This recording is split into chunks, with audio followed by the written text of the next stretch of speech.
سنو، حضرت سالبہ بن عبد الرحمن میرے کریم محبوب علیہ السلام کے صحابی ہیں، غریب ہیں۔ غربت بڑی اعلیٰ چیز ہے، ہاں ہاں غریبی بڑی نعمت ہے، یہ آزمائش ہے، اس میں کوئی شک نہیں، لیکن قیامت والا دن پتہ چلے گا جب غریب چھلانگ لگا کے جنت میں داخل ہو جائیں گے۔ اور امیر تو کھڑے ہیں نا، میرے نبی پاک نے حضرت عبد الرحمن ابن عوف کو، حضور صبح صبح اٹھے تو نبی پاک کی آنکھوں میں آنسو تھے، فرمایا میرے عبد الرحمن بن عوف کو بلاؤ۔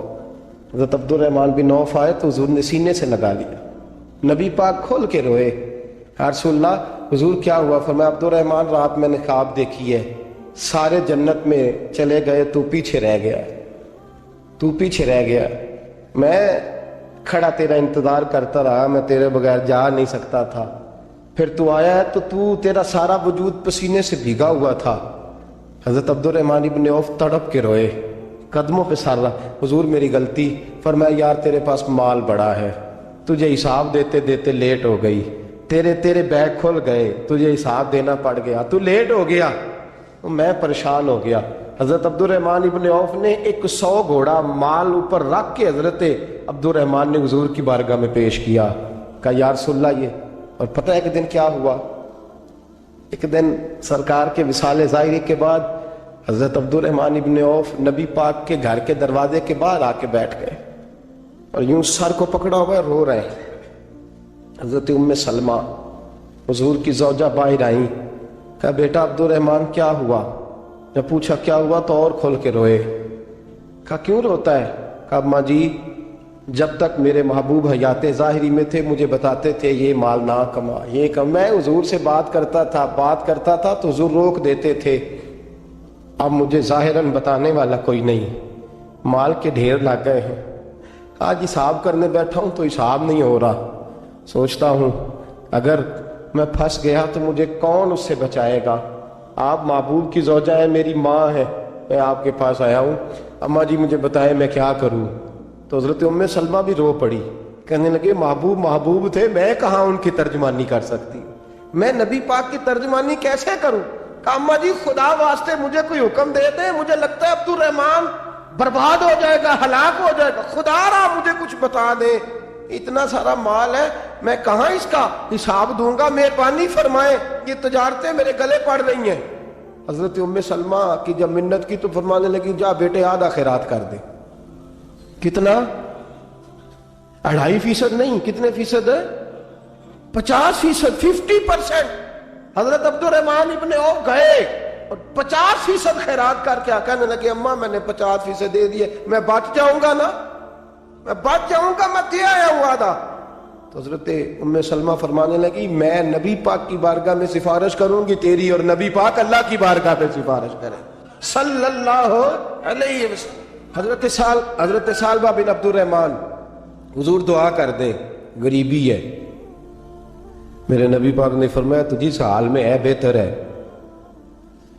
کرتے ہیں حضور نہیں دعا کر دیں، فرمایا تو جس حال میں ہے، تیسری دفعہ پھر آ گئے، حضور نے دعا کر دی، 4 بکریاں تھیں، چند مہینے گزرے، کچھ تجارت شروع کی، چھوٹے موٹا لین دین شروع کیا تو 40 ہو گئیں، کچھ وقت اور گزرا تو ریوڑ بن گیا، پھر گائیں بھی آ گئیں، پھر اونٹ بھی آ گئے، پھر لائنیں لگ گئی، پھر ہر وقت حضور کے قریب بیٹھنے کو دل کرتا تھا، اب لین دین کے معاملات تھے، اب ذرا طبیعت تھوڑی پیچھے ہٹنے لگی، تھوڑا دل پیچھے ہٹنے لگا، پہلے 5 نمازیں مسجد میں، پھر زور اثر کی چھٹی، میری طرف دیکھو اور دیکھو میں کیا عرض کر رہا ہوں، پھر زور اثر گئی، پھر کچھ وقت گزرا تو مغرب بھی گئی، پھر اتنی بڑی حویلی کوئی نہیں، پھر باہر جا کے مدینے سے ڈیرا لگا لیا، جمعے کے جمعے آتے، زکوٰۃ کا حکم آ گیا 2 ہجری میں، حضرت ابو ہریرہ رضی اللہ تعالیٰ عنہ امیر زکوٰۃ مقرر ہوئے، 5 اونٹوں پر 1 بکری، یہ زکوٰۃ ٹھہری۔ اب جب گئے نا اونٹ گنے اور بکریاں گننے لگے، اوہو 1 کروڑ پہ 2.5 لاکھ، کس نے دیا تھا؟ دعا کس نے فرمائی؟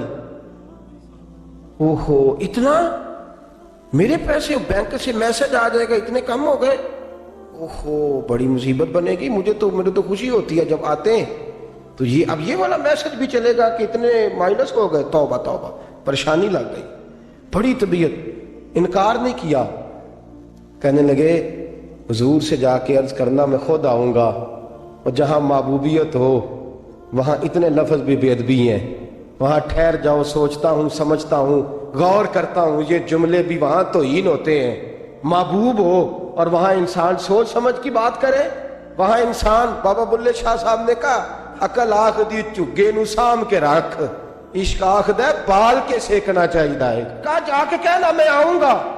سب کی زکوٰۃ لے آئے، در رسول پہ آئے، حضور نے فرمایا پہلے سالبہ کی بات بتاؤ، پتہ تھا نا پہلے سال؟ حضور اس نے کہا تھا میں آؤں گا۔ حضرت ابو ہریرہ کہتے ہیں نبی پاک نے ٹھنڈی آہ بھری، آہ ٹھنڈی، فرمایا ہلاک ہو گیا۔ اس کو کہا تھا نہ اس چکر میں پڑ، ہلاک ہو گیا، ہلاک۔ حضرت ابو ہریرہ فرماتے ہیں دو باریک باریک آنسوؤں کے قطرے بھی میں نے محبوب کی آنکھوں میں دیکھے۔ اپنا ہے نا تو دکھ ہوا، یار میرا اپنا تھا، یہ ہلاک ہی ہو گیا ہے، کدھر چلا گیا ہے؟ ان کو بھی بعد میں خیال آیا، او ہو میں تو غریب تھا، یہ آیا کدھر سے تھا؟ میں تو غلامی رسول میں آتا گیا تو رب میری عزتیں بڑھاتا گیا، یہ میں کس چکر میں پڑ گیا؟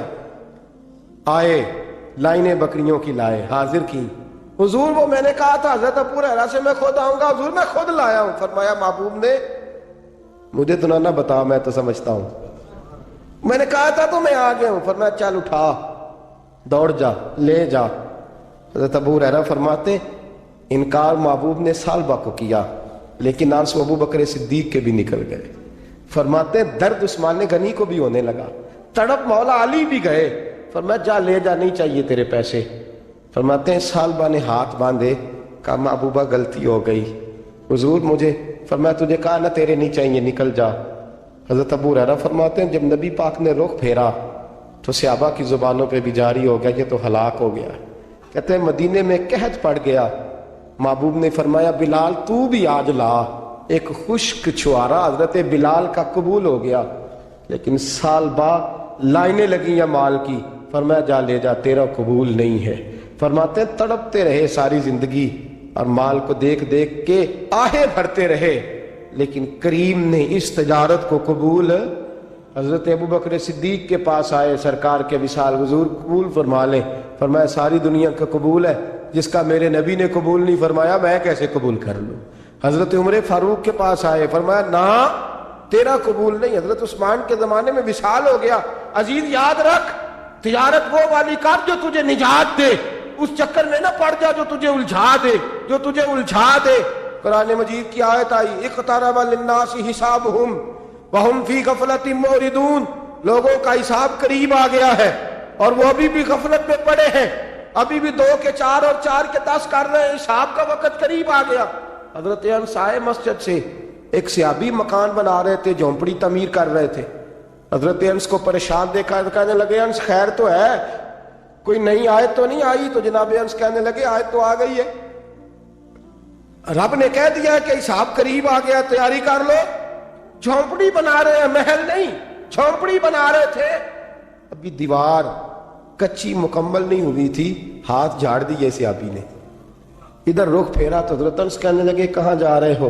کہنے لگے بھائی میں حساب نہیں دے سکتا، میں مصطفیٰ کے پاس جا رہا ہوں، میں نے نہیں دیوار بنانی، بس بھائی میری اس دوڑ سے بس میں کوئی نہیں حساب دے سکتا، میں کمزور ہوں۔ میرے رسول کائنات صلی اللہ تعالی علیہ وسلم نے میرے دوستو تجارت کرو لیکن اس کو عبادت سمجھ کے کرو۔ اگر تمہیں چوک وہاں دکان پہ بیٹھے خدا بھول جاتا ہے اور سودا کرتے وقت رب رسول کی باتیں تمہیں بھول جاتی ہیں تو پھر تو تم وانتم موردون میں ہو، پھر تو تم غافل ہو۔